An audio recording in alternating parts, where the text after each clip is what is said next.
The paper was delivered on October 12, 1888, by a young man from the Gilded Spur Mining Company, whose coat was too thin for the coming winter. He held the envelope in a gloved hand, his knuckles white with either cold or nervousness.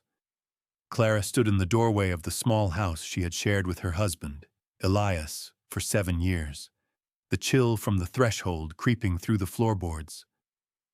The house sat at 9,200 feet, just outside the struggling settlement of Argent, Colorado, and the air already had the sharp, metallic bite of impending snow. "Mrs. Holloway?" the young man asked. His name was Davies. She knew him from town, knew his father ran the assay office. "I am," she said. Her voice was steady. It had been steady for the 4 months since the rockfall in the north shaft had taken Elias from her. It had been her anchor. He extended the envelope. "This is from Mr. Thorne, the superintendent. It's a formal notice." Clara took it. The paper was crisp, the company letterhead embossed at the top. She did not need to open it to know what it was. The whispers had been circulating in Argent for weeks. Gilded Spur had bought up the prospectors' claims all along Sentinel Ridge, consolidating their hold. The company houses, of which hers was one, were being reclaimed for contracted engineers and foremen arriving from the east. Elias had never been a company man in that way. He had been a geologist, they consulted, a man who worked on his own terms, and they had let him have the house as part of his fee. That contract, it seemed, had died with him. She slit the envelope open with her thumb. The language was legal and impenetrable, but the essential facts were clear. The property was to be vacated within 14 days. A settlement of $65 would be paid upon her departure for the relinquishment of any further claim. $65. It was an insult presented as a courtesy. It was the price of a decent saddle, or perhaps 4 months' worth of flour and salt pork. It was not the price of a life. "The company regrets the necessity of this action," Davies said, reciting a line he had clearly been told to memorize. He could not quite meet her eyes, his gaze fixed on the worn planking of her porch. "Mr. Thorne felt it was important to provide a settlement to assist with your relocation." Clara folded the paper and slipped it into the pocket of her apron. She looked past the boy, to the towering gray granite of Sentinel Ridge, its peaks already dusted with the first snows. The ponderosa pines stood dark and unmoving against the pale sky. She had loved this view. Elias had taught her the name of every peak, every formation. He had read the land like a book, and she had learned to read it with him. "Tell Mr. Thorne I have received his notice," she said. Her composure was a wall, smooth and solid. She would not give this boy, or the company he represented, the satisfaction of her tears. Grief was a private matter. This was business. A cold, cruel transaction written on a piece of paper. Davies nodded, relieved. "Yes, ma'am, I will." He turned to leave, his boots crunching on the thin layer of frost that had formed in the shadows. He paused at the gate. "Mrs. Holloway, I'm sorry for your trouble." "Trouble is a part of life, Mr. Davies," she replied, her voice even. "It is the handling of it that matters." She closed the door before he was fully gone, the latch clicking shut with a sound of finality. She stood for a long moment in the sudden quiet of the house, the ticking of the mantel clock the only sound. The house was filled with Elias, his rock hammer by the hearth, his worn geology texts on the shelf, the faint scent of pipe tobacco that clung to the curtains. In 14 days, all of it would be gone. She walked to the window and looked out at the ridge again. The sun was low, casting long, sharp shadows that looked like grasping fingers. Winter was not coming. It was here, and she was to be turned out into it, with $65 and the memory of a man who knew how to read the stone. She did not weep. The time for weeping was past. The time for calculation had begun. Later that evening, Clara sat at the kitchen table, the source of all her domestic planning, and laid out the facts of her existence as if they were sums in a ledger. On one side of a piece of foolscap, she wrote, "Assets." The first entry was the company's offer, $65. Beneath it, she added her own savings, scraped together from selling eggs and mending clothes for the miners' wives. That sum was $22.40. Her total capital was $87.40. She owned a sturdy horse, a 10-year-old mare named Juniper, and a good saddle. She had her husband's tools, his books, her own household goods, and the clothes on her back. These were the material facts. On the other side of the page, she wrote, "Liabilities." At the top of the list, she wrote her age, 35. Not old, but not young. Too old to be hired easily as a domestic in a town like Denver, where younger, stronger girls were plentiful and cheaper. She had no family to turn to.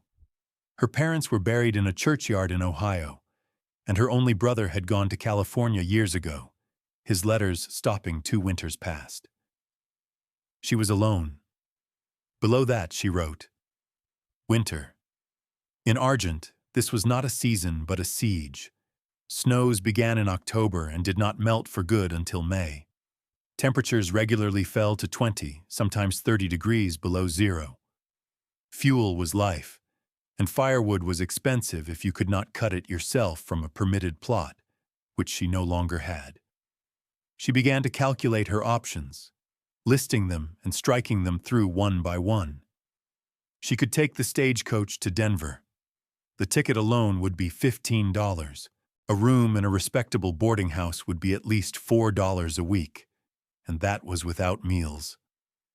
Her $87 would be gone in less than 4 months, and that presumed she found no work. Finding work was the great uncertainty. She was a good seamstress, a capable cook, and she could keep accounts. But dozens of other women in Denver possessed the same skills. She would be one more widow in a city that had little use for them. She could attempt to stay in Argent, but where? The only boarding house was full of company men. Renting a room from a family was a possibility, but her funds were too limited. She would be a charity case by January. The thought was intolerable. She had never taken charity in her life, and she would not start now. The work available in Argent was tied to the mine. Laundry, cooking, cleaning, all for the men of the Gilded Spur. She could not bring herself to wash the clothes or cook the meals for the company that had so casually and completely erased her life. It was not a matter of pride, but of a deeper, colder principle. She would not serve them. The arithmetic was unforgiving. Her assets were finite, her liabilities immense. The world had presented her with a problem that, by conventional means, had no solution. She would be destitute by midwinter, either in a cold Denver tenement or a drafty room in Argent, dependent on the meager kindness of strangers. She looked at the numbers on the page, the stark accounting of her life, the neat columns, the precise figures. This was the language the company understood. It was the language of profit and loss, of assets and liabilities. And by their calculation, she was a liability to be disposed of. She stared out the window into the deep, star-filled black of the mountain night. The wind was rising, a low moan through the pines. It was a sound that had once been comforting, the sound of a storm coming while she was safe inside, the stove warm Elias across the table from her. Now it sounded like a threat. For the first time since Davies had come to her door, a tremor of genuine fear ran through her. It was a cold, clean fear, as sharp as an icicle. It was the fear of a creature about to be left to the elements. She drew a deep breath, letting the cold air from the window pane steady her. Self-pity was a luxury, as unaffordable as a train ticket to a place she did not know. It was a waste of energy. What she needed was not a solution that fit the world's rules, but one that ignored them entirely. She needed a different kind of inheritance. Her gaze fell upon the bookshelf by the hearth, on the row of Elias's journals. They were leather-bound ledgers, filled with his precise, angular handwriting, detailing years of walking these mountains. They were filled with measurements, geological observations, and sketches of rock formations. The world saw them as the notebooks of a dead prospector. She had always seen them as a record of a life lived with extraordinary attention. He had left her no money, no property in his name. But perhaps, she thought, he had left her something else. Clara spent the next 2 days methodically packing her life into crates and trunks. She sorted what she would sell, what she would keep, and what she would leave behind. It was a task of unsentimental triage. The rocking chair her mother had given her, sell. Her wedding china, leave. Elias's tools, his books, her warmest clothes, and a store of dry goods, keep. Amidst this careful dismantling of her home, she reserved the evenings for Elias's journals. She sat by the fire, a mug of weak tea in her hand, and began to read. She started with the most recent and worked her way back. Much of it was technical, filled with terms like igneous intrusion, schistosity, and pegmatite dikes. But woven between the scientific observations were Elias's own thoughts, his appreciation for the stark beauty of the high country. He described the way the light hit a particular rock face at dawn, the taste of water from a hidden spring, the silence of a snow-filled forest. It was like hearing his voice again, calm and patient, teaching her to see. On the second night, working through a journal from 2 years prior, dated August 1886, her fingers stilled on a particular page. The entry was titled, simply, Sentinel Ridge, South Face. He described a survey he had conducted on his own time, exploring a section of the ridge the mining companies had ignored, deeming it geologically unpromising. He wrote of a granite overhang, a natural rock shelter hidden by a stand of old-growth aspen and a significant scree slope. The formation is unimpressive from a distance, he had written in his neat, sloping script. But the interior is remarkable. A chamber roughly 20 feet across and 12 deep, with a ceiling height of nearly 9 feet at the mouth, sloping down to 5 at the back. The entrance faces due south, a perfect orientation for passive solar gain in winter. The mass of the granite overhead would provide exceptional thermal insulation. A vertical fissure at the rear could serve as a natural chimney. Clara leaned closer to the lamplight, her heart beginning to beat a little faster.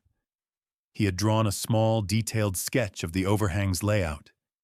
He noted the dry floor, the good drainage of the surrounding slope, and the presence of a small, protected nook on the east side, out of the prevailing wind. It was not a prospector's assessment of mineral wealth. It was an engineer's assessment of shelter. And then she saw the final paragraph, written almost as an afterthought.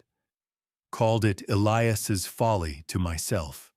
No gold, no silver to speak of, though I noted a curious quartz intrusion veined with what looked to be high-grade argentite near the western wall. Not enough to warrant a claim, a pocket too small for a company to bother with, but a geological curiosity. The real value of the place is not what's in the rock, but the rock itself. A man could winter there, if he had the will. She read the line again. A man could winter there, if he had the will. He hadn't been writing about himself. Elias had loved this house, their life together. He had been making an observation, a geologist's note on the properties of the land. He could not have known that he was leaving her a map, a key, an inheritance far more valuable than a deed or a bank account. He was leaving her knowledge. He was leaving her a place. The cruelty of the gilded spur had left her with nothing, but Elias, in his quiet, methodical way, had left her everything she needed. She closed the journal and held it to her chest. The fear she had felt the night before was gone, replaced by a cold, hard clarity. The world had offered her a set of unacceptable choices. She would now choose her own. She would not go to Denver. She would not beg for a room in Argent. She would take her $87 and her husband's knowledge, and she would go to the one place that was left to her. She would go to Elias's Folly. The name was a misnomer. It was not a folly. It was her salvation. She was not a man, but she had the will. She had to. It was all she had left. The next morning, Clara loaded Juniper with a pickaxe, a shovel, a small canvas sack of food, and Elias's journal. She left the house unlocked, the crates of her belongings stacked neatly on the porch for the wagon she would hire later. She did not look back. The expedition to Sentinel Ridge was a 4-mile walk, gaining nearly 1,000 feet in elevation. The trail was steep and poorly marked, a path used more by deer than by men. Juniper, sure-footed and patient, picked her way through the fallen timber and slick patches of early ice. Clara followed the directions Elias had sketched from memory, supplemented by the detailed notes in his journal. She crossed Argent Creek at the shallow ford he'd described, then began the ascent up the south-facing slope. The air grew thinner, cleaner. The sun was bright, but it held no warmth. She moved with a steady, unhurried pace, conserving her energy. The work ahead would require all of it. After 2 hours of climbing, she found the stand of old-growth aspens, their white trunks skeletal against the deep blue of the sky. Just beyond them, as the journal had promised, was a steep, scree slope, a cascade of loose rock that made the approach treacherous. She tethered Juniper to a sturdy pine and made the final 100 yards on foot, testing each foothold before putting her weight down. The entrance was exactly where he'd said it would be, almost completely concealed by a curtain of rockfall and a few hardy, wind-stunted junipers. She pushed aside a loose slab of granite and stepped inside. The air was still and cold, but noticeably less biting than the wind outside. It smelled of dry dust and stone. The light from the southern entrance illuminated a space that was both larger and more promising than she had dared to hope. She paced it off. 20 feet wide at the mouth, tapering slightly. 12, maybe 13 feet deep. The ceiling, a massive, solid slab of granite, was high enough for her to stand upright without stooping, even at the back. The floor was packed earth and gravel, remarkably level and dry. She ran her hand along the back wall. It was cold to the touch, a vast reservoir of stone. Elias's words came back to her. Exceptional thermal insulation. The granite would absorb heat from the sun, from a stove, and radiate it back slowly, a bulwark against the sub-zero nights. She found the vertical fissure he had mentioned, a crack running from the floor up through the ceiling, a perfect flue. She looked at the south-facing entrance. For at least 6 hours a day, even in the depths of winter, sunlight would pour directly into the chamber, warming the stone, providing light. This was not a cave.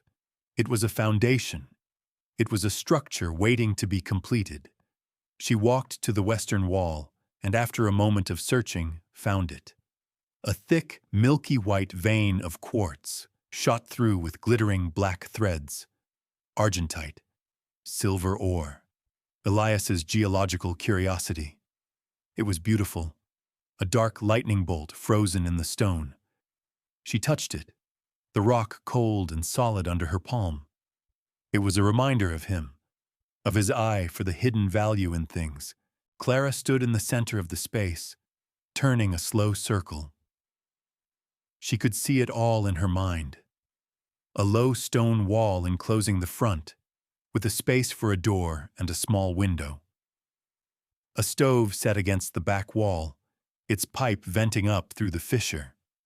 A bed built against the eastern wall, protected from drafts. A space for juniper, a small lean-to against the outer wall. Wood stacked high and dry against the interior. This could work. This could actually work. It would be brutally hard labor, a race against the first heavy snow, but it was possible. For the first time in months, a feeling that was not grief or fear or grim determination settled in her. It was a quiet, fierce spark of hope. She had not been cast out. She had been given a new starting point. This place, Elias's Folly, would be her fortress. The following day, Clara rode Juniper into Argent, her face set with a purpose that left no room for questions. She hitched the mare outside Porter's Mercantile, the largest and best-stocked store in the settlement.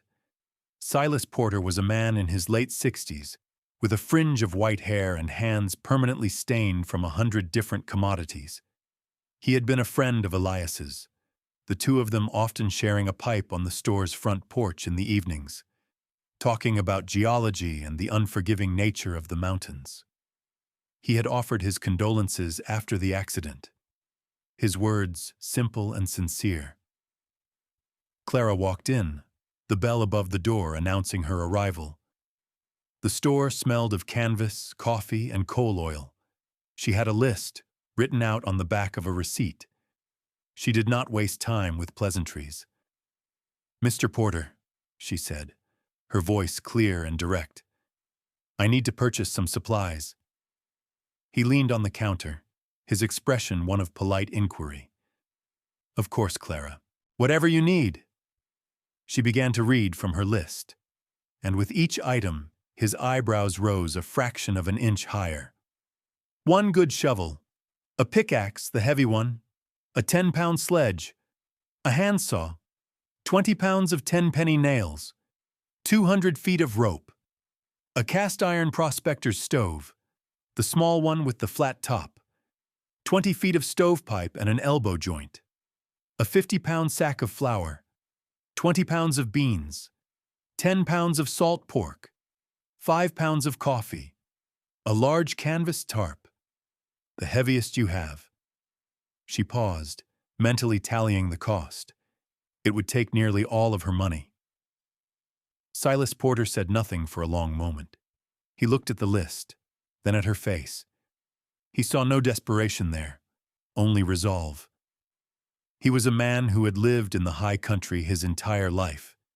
He recognized the look of someone preparing for a long winter, but this was different. This was not stocking a cabin. This was building one from scratch, or something close to it. He did not ask her where she was going. He did not mention the eviction notice, though the news was all over town. He simply respected the hard line of her jaw and the clarity in her eyes. "The shovel will be $4, he said, his voice practical. "Pickaxe is $3, the stove is $12, and the pipe will run you another $3. All told, with the provisions, it will come to $68.50. It was more than the company's entire settlement.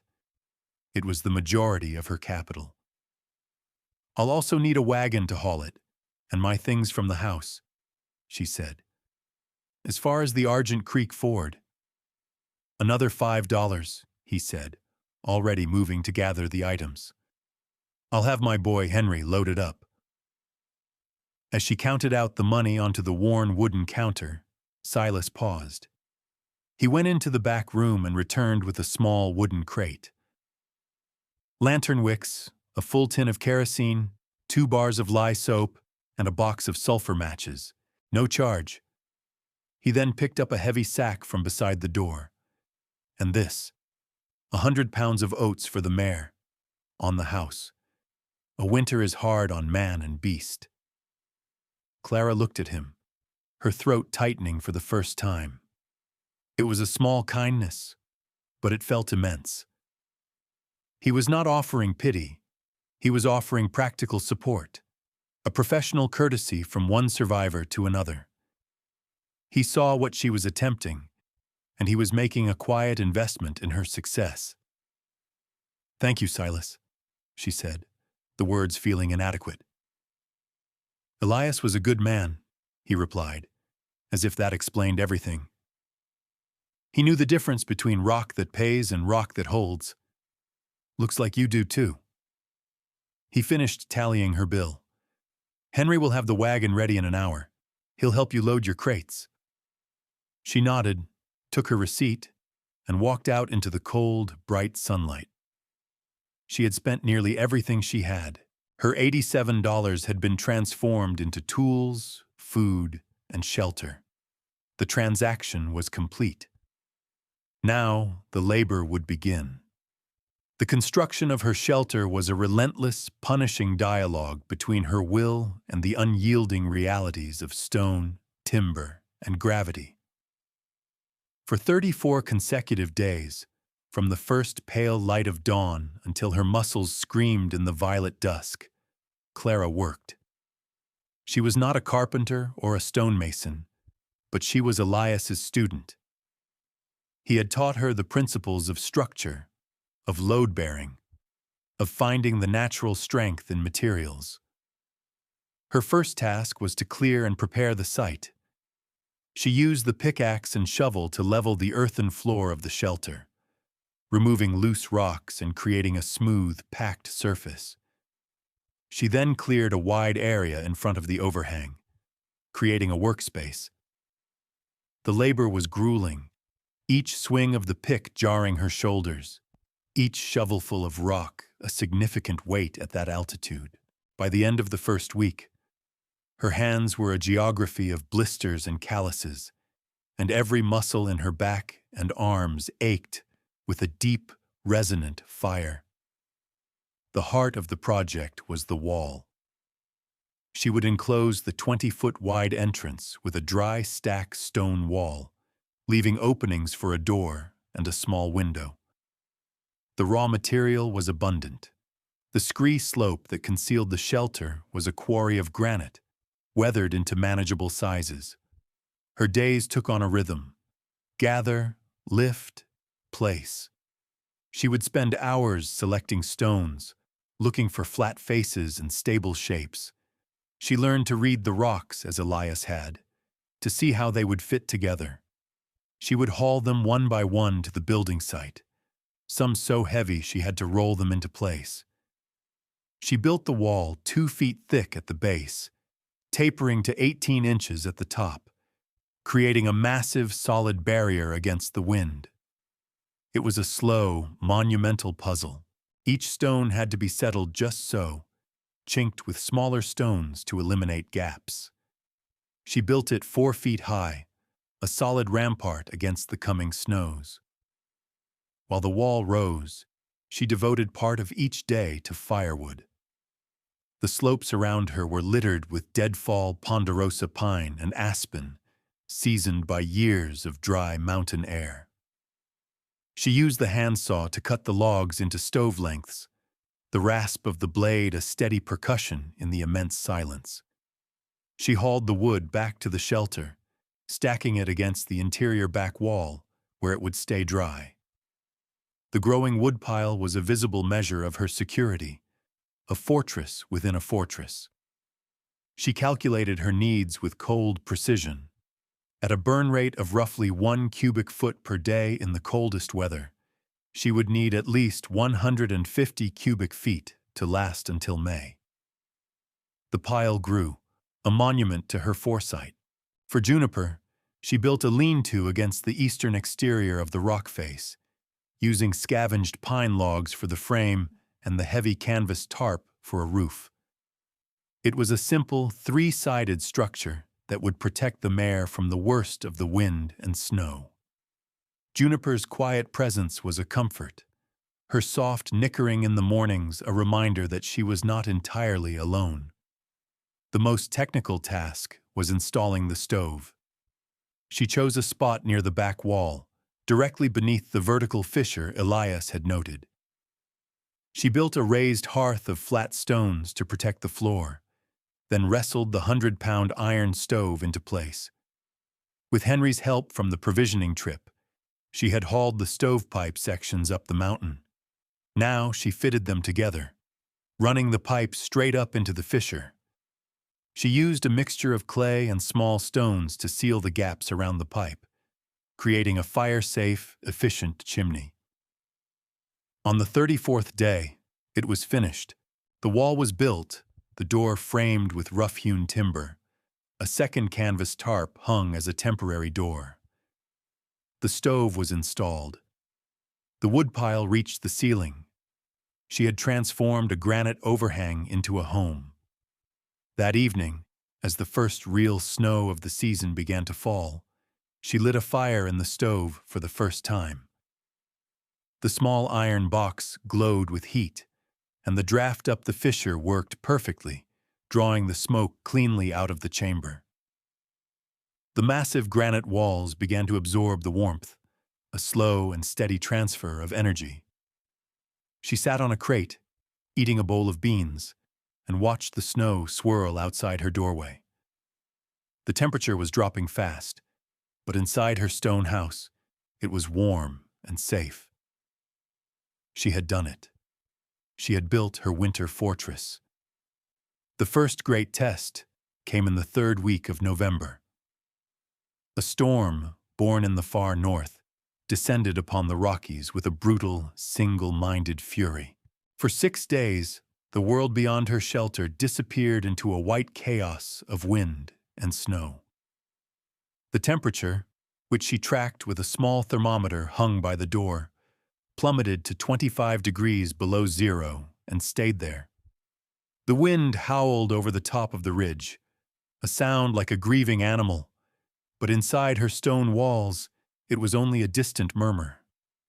Her life contracted to a series of deliberate, essential routines.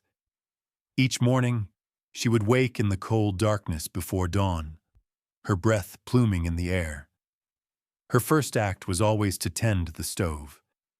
She would add 3 logs of dry pine, their resinous wood catching quickly and burning hot, and wait for the warmth to push back the deep cold of the night. The small chamber would slowly warm to a livable 50 degrees. While the stove heated up, she would pull on her heavy coat and boots and push her way out through the canvas door. The snow had piled up against her wall, forming a deep drift that reached the top of the 4-foot stonework. She had to carve a trench to get out. The snow so light and cold, it squeaked under the shovel. This snow, she knew, was not an enemy. It was insulation. The deep drift against her wall was a blanket provided by the storm itself, adding another layer of protection. She would check on Juniper in her lean-to. The mare was hardy, her winter coat thick. The small shelter kept the wind off her, and Clara made sure she had fresh water, melted from snow on the stovetop, and a ration of the oats Silas Porter had given her. The horse's steady, munching presence was a vital sign, a confirmation of life beyond her own. Her days were governed by the mathematics of survival. She measured her fuel consumption carefully, noting in the margins of Elias's journal how many logs it took to keep the temperature stable. She discovered that the granite's thermal mass was even more effective than she had hoped. After hours of the stove running, the rock itself would be warm to the touch, and it would continue to radiate a gentle heat for hours after the fire was banked for the night. This meant she could use less wood than she had initially calculated. Food was rationed with equal care. A cup of flour for flatbread, a handful of beans, a small piece of salt pork. Coffee was a luxury, brewed once in the morning. Water came from melting the clean, deep snow from the upper drifts. It was a monotonous diet, but it was fuel for the engine of her body. In the long hours of the afternoon, when the light failed and the storm raged, she would read Elias's geology texts by the light of a kerosene lamp. She was not just passing the time. She was studying, learning the language of the rocks that surrounded her, understanding the deep forces that had shaped her refuge. On the sixth day, the storm broke, the wind died, and a profound, crystalline silence fell over the landscape. Clara stepped outside into a world transformed. The snow was 6 feet deep on the level ground, sculpted by the wind into fantastic dunes and drifts. The sky was a fierce, painful blue, and the sun on the snow was blinding. Her shelter was almost completely buried, only the top of her wall and the stovepipe visible. A tunnel of snow was now her entrance. She looked out over the vast, white wilderness. There was no sign of human life. No smoke from the chimneys in Argent. Nothing. She was utterly alone, but she was not afraid. She was warm. She had food. She had fuel. The shelter had worked. Her engineering, learned from a dead man's journal and executed with her own 2 hands, had held against the worst the winter could throw at it. She had survived the first test. Word of the widow on Sentinel Ridge traveled slowly, carried like a seed on the winter wind. It started with Silas Porter. A week after the great storm, he rode as far as the Argent Creek Ford on his sturdiest horse, then made the rest of the journey on snowshoes, a pack on his back. He was worried. No one in Argent had seen or heard from Clara since before the blizzard. The common assumption was that she had taken her settlement money and gone to Denver. But Silas knew better. He had sold her the tools. He found her shelter by the thin plume of smoke rising from the snow-covered ridge. He was stunned by what he saw. The dry stack wall was a piece of master craftsmanship, solid and true. The interior was snug, warm, and impeccably organized. He looked at her immense woodpile, her neat stores of food, and the calm, steady look in her eyes. He had come expecting to perform a rescue. He found instead a lesson in competence. "By God, Clara," he said, his voice filled with a gruff respect. Elias himself couldn't have built it better. He had brought her a sack of potatoes, a small wheel of cheese, and news from town. The storm had been hard on Argent. Several families in the less sturdy cabins on the edge of town were struggling. The miller's roof had partially collapsed under the snow load. The widow Jensen had nearly run out of firewood. The company houses were warm enough, but the independent families were suffering. The story Silas told back in Argent became a small legend. The woman who had been cast out was not only surviving, she was thriving. At first there was disbelief, then a grudging respect. Then, as the winter deepened and the cold tightened its grip, people began to seek her out. The first to come were the Miller family. John Miller appeared at her snow tunnel one afternoon, his face etched with worry. His youngest child was sick with a lung-rattling cough, and their cabin was perpetually cold. He had heard that she knew something about staying warm. Clara did not gloat. She did not remind him that he and his wife had turned their heads when she passed them in the street after the eviction. She saw only the desperation of a father trying to protect his child. She invited him into the warmth of her shelter, gave him a mug of hot coffee, and she listened. Then she began to teach. She didn't just give him firewood, though she sent him away with a generous armload of her own seasoned pine. She drew diagrams in the packed snow of her floor with a stick. She explained the principle of the thermal mass of stone, the importance of a southern exposure. She told him how to bank snow against the north wall of his own cabin to use it as insulation. She explained how to use mud and moss to seal the drafts around his windows and doors. She gave him knowledge, not charity. Others followed. The widow Jensen came, and Clara showed her how to build a simple rocket stove from scavenged bricks and tin cans, a design that burned small branches and twigs with incredible efficiency. Two young miners, whose fuel supply had been mismanaged, came to ask for advice on felling and seasoning deadfall timber. She became an unlikely consultant, her shelter a classroom. People who had once pitied her or ignored her now came to her for her expertise.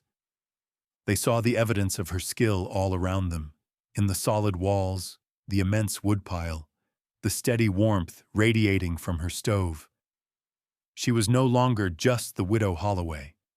She was the woman on the ridge, the one who understood the cold and knew how to defeat it. Her vindication was not a matter of law or money. It was practical, earned, and shared freely with the very community that had allowed her to be cast aside. In late January, the Gilded Spur Mining Company's operations on Sentinel Ridge ran into a series of catastrophic problems. A ventilation shaft in their new primary tunnel collapsed, trapping a crew for 6 hours. A week later, a section of the main drift began to flood from an unforeseen aquifer. The company's engineers, men with degrees from Eastern schools, were baffled. Their geological surveys had shown the rock to be stable. Their projections were wrong, and the errors were costing the company thousands of dollars a day in lost productivity and repairs. In desperation, the superintendent, Mr. Thorne, hired an independent consulting geologist from Denver to assess the situation. His name was Arthur Arkwright, a quiet, methodical man in his 40s, with a national reputation for solving difficult geological puzzles. Arkwright spent a week examining the company's mines, core samples, and survey maps. He quickly concluded that their understanding of the local geology was fundamentally flawed. They were drilling through a complex formation of faulted granite and schist that their maps failed to show. While in Argent, Arkwright heard the stories of the woman living in a cave on the south face of the ridge. The tales were told with a mixture of awe and local pride.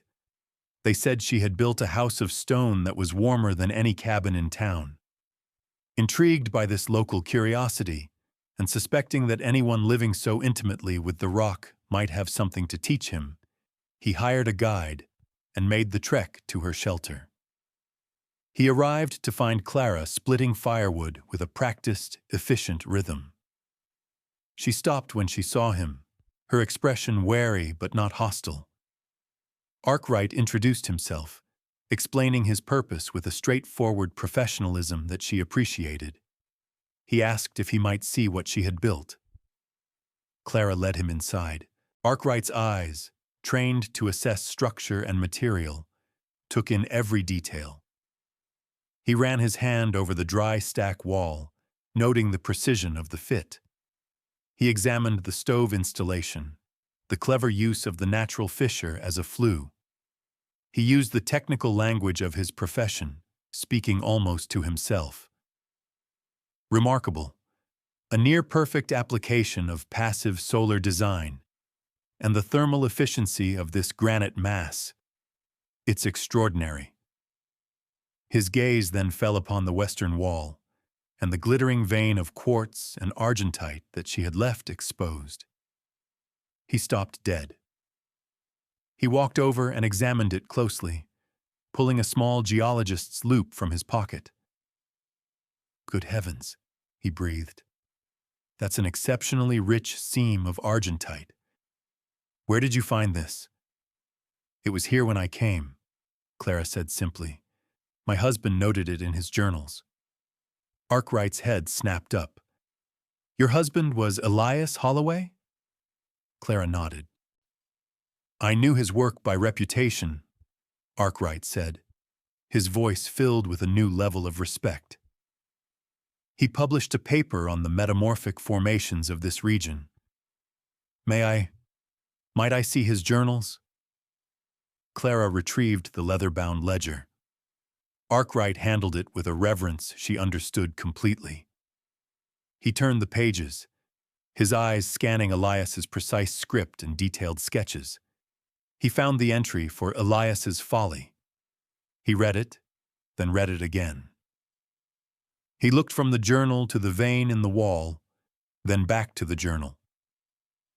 A look of dawning comprehension spread across his face. Mrs. Holloway, he said slowly, your husband wasn't just a prospector. He was a brilliant geologist. This journal, this is a complete geological survey of the South Ridge. It documents the very fault lines and intrusions my colleagues have missed. He saw it all. The instability, the water tables, it's all here. He looked at her, his professional excitement tempered by the gravity of the situation. The Gilded Spur evicted you from your home, he stated, not as a question, but as a fact he was piecing together. They did it because they believed their claim to this ridge was absolute, based on their own flawed surveys. But this journal proves prior discovery, not just of this small seam, but of the entire geological context that governs this ridge. This document, Mrs. Holloway, is not just a notebook. It is evidence. It is, in its own way, a deed. The expert's recognition was not what gave her work value. She knew its value in her bones, in the warmth of her shelter against the winter night. But his words opened a door back into the world that had cast her out, but on her own terms. He saw what she had done, not as a desperate act of survival, but as a feat of applied engineering. And he saw what Elias had left her, not as a curiosity, but as a legal and scientific claim. The reckoning was about to begin. Arthur Arkwright returned to the Gilded Spur Mining Company's office in Argent, Elias Holloway's journal tucked securely in his satchel. He requested an immediate meeting with Superintendent Thorne. In the cold, formal office, surrounded by the company's inadequate maps, Arkwright laid out his findings. He did not speak of morality or cruelty. He spoke the language the company understood: geology, engineering, and financial liability. He explained that the company's mine was structurally unsound because it was built on a profound ignorance of the local rock. He then opened Elias's journal and showed Thorne the detailed sketches, the precise measurements, the dated entries that predated the company's own surveys by more than a year.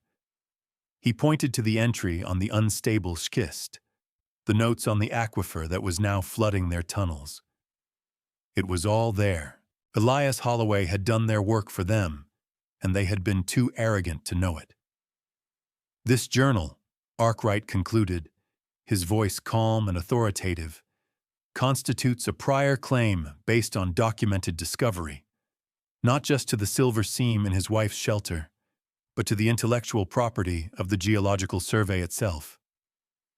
Mrs. Holloway is in possession of the key to mining this ridge safely and profitably. Without it, you will continue to have collapses and floods. It is my professional opinion that you are legally and financially exposed.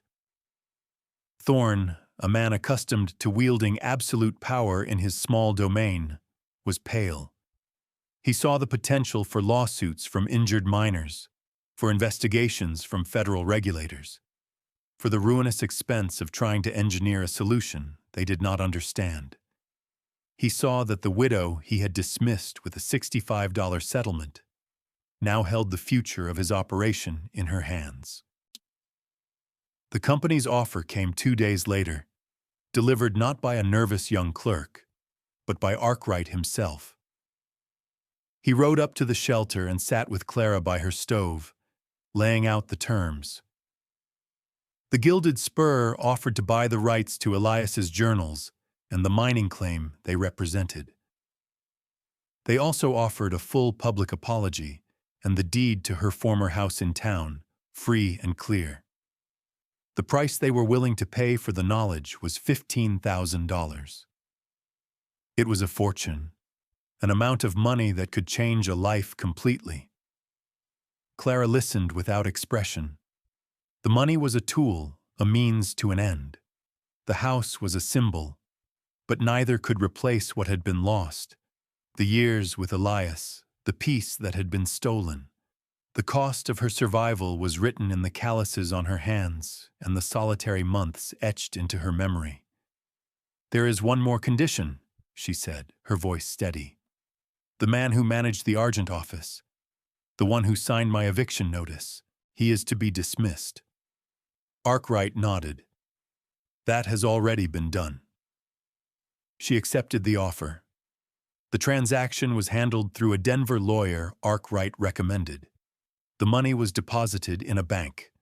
The deed was placed in her name. The local manager who had treated her with such casual disdain was fired and left town in disgrace. The reckoning was quiet, administrative, a series of papers changing hands. There was no triumphalism, no celebration. Justice, she found, was a colder and more practical affair than revenge. She did not move back into the house in town immediately. Instead, she used a portion of the money to buy Porter's Mercantile when Silas decided to retire that spring.